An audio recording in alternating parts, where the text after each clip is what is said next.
નવસારી નજીકથી વહેતી પૂર્ણા નદીએ ભયજનક સપાટી વટાવી છે અને 7 ફૂટ ઉપર વહી રહી છે. 30 ફૂટ ઉપર પહોંચી જતા નવસારી શહેરના 35,000 થી વધુ લોકો પ્રભાવિત થયા કે નવસારી શહેરમાં પૂર આવી જતા તંત્ર દોડતું થયું છે.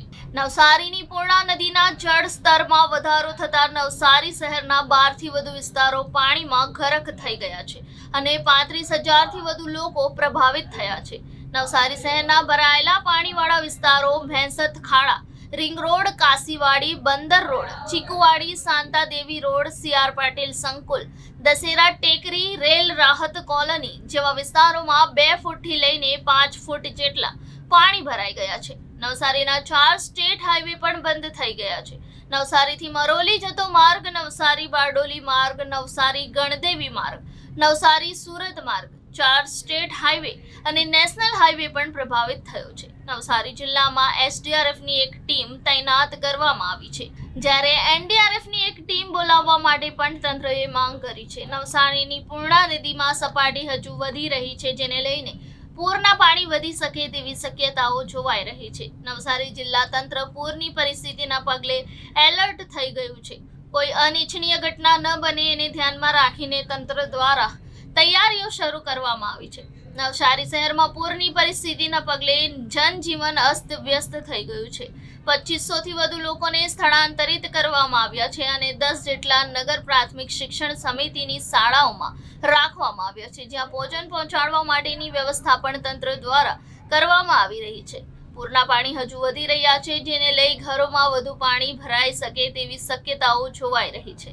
અંબિકા નદીના ઉપરવાસમાં હાલ વરસાદ ઘટી ગયો છે, પરંતુ પડેલો વરસાદ હજુ સાંજ સુધી નદીમાં આવશે, જેના કારણે જળ સપાટીમાં વધારો થવાની શક્યતા છે.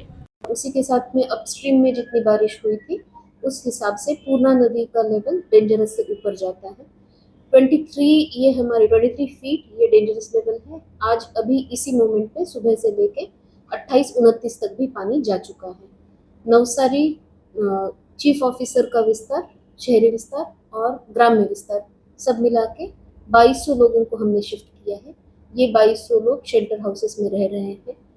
लोगों ने शिफ्ट होने में काफ़ी कोऑपरेशन दिखाया है। फायर की टीम, इसके साथ में वहीवटी तंत्र और पुलिस, इन सब की मदद से हमने इन लोगों को बाहर निकाला है। इन शेल्टर हाउसेस पे मेडिकल टीम 15 जितनी तैनात है। उन 15 टीमों से उनके हेल्थ की भी ये की जाएगी। सिर्फ आज के दिन नहीं, अगला हफ्ता जब तक ये सफाई और ये सारा कामगिरी पूर्ण नहीं होती तब तक ये कंटिन्यू होगा। हमने 10 जितनी थर्ड ट्राइमेस्टर की प्रेग्नेंट एएनसी एक्सपेक्टेंट मदर जो थी उनको सिविल हॉस्पिटल में शिफ्ट किया था। आज के दिन में हमारे डिस्ट्रिक्ट में 70 इंटरनल रोड्स और 4 मेन रोड बंद हैं, जो जैसे ही पानी कम हो जाएगा उस हिसाब से मेंटेनेंस के साथ में खोले जाएंगे। નેહા વૈદ્ય છું, MB Gohil college of physiotherapy, અને ત્યાં અમારે ત્યાં આજે યુનિવર્સિટી એક્ઝામ ચાલે છે. વીર નર્મદ સાઉથ ગુજરાત યુનિવર્સિટીની એક્ઝામ ચાલે છે. એમાં સપ્લિમેન્ટરી એક્ઝામ, એમાં 7 વિદ્યાર્થીઓની આજે એક્ઝામ હતી અને 10:30નો ટાઈમ હોય છે, પણ 9 વાગ્યા સુધી કોઈ નોટિફિકેશન અમને મળ્યું નહોતું કે આજે એક્ઝામ પોસ્ટપોન થાય છે કે કેમ કે બીજા બધા એરિયામાં પાણી નહોતા અને આપણી કોલેજના એરિયામાં જ પાણી હતું, અને એટલા માટે 9 વાગ્યા સુધી વિદ્યાર્થીઓ દૂર દૂરથી આવે છે, સુરતથી આવે છે બધા, અને એ બધા વિદ્યાર્થીઓને પણ મૂંઝવણ હતી કે શું કરવું. અને પછી જ્યારે એમને ખબર પડી ત્યારે એક્ઝામનો ટાઈમ ઓલરેડી આવી ગયો હતો.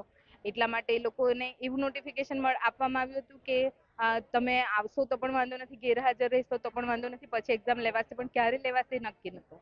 એટલા માટે બધા સ્ટુડન્ટ આવ્યા હતા અને તેમાં પાણીમાં જરાક ફસાઈ ગયા. 3 કલાકની એક્ઝામ હોય એટલા માટે. Thank you. 5 સ્ટુડન્ટ અને બાકી સ્ટાફ આખો ત્યાં જ છે હજી કોલેજમાં, જે અત્યારે આવે છે.